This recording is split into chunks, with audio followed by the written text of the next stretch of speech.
বাবা তুমি এসো, বাবা তোমাকে দেখতে পেলাম না, শেষ দেখা। আমি কাঁদতেও পারছি না তখন, কিন্তু মানে ফোনে শুনলাম বাবা মারা গেছে। আচ্ছা ওই মুহূর্তেই আমার সিন আছে, লাস্ট ডায়লগ চলছে, আমি তখন শুনলাম আমার বাবা মারা গেছে।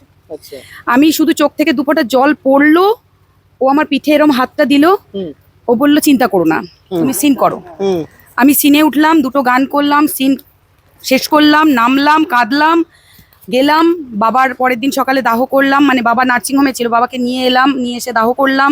দাহ করে মানে সেদিনও তোমার যাত্রা আছে সেদিনও আমার যাত্রা আছে, একই জায়গায় দুটো পরপর যাত্রা ছিল, যার কারণে ওরা বললো যে না না, ডট 8টা মানে 8টাতেই আসতে হবে, 9টা করা যাবে না, কারণ ওদের আগে শুরু হয়ে যাবে, এদের পরে মানে শুরু হলে দর্শক থাকবে বাবাকে না। দাহটাও বলছি, ঠিকমতো করতে হ্যাঁ পারলে বলছি। না।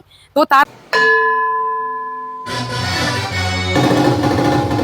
চিরদিনই আধারে কেটে গেল এই জীবন, কেউ তো প্রদীপ হাতে কাছে আসেনি।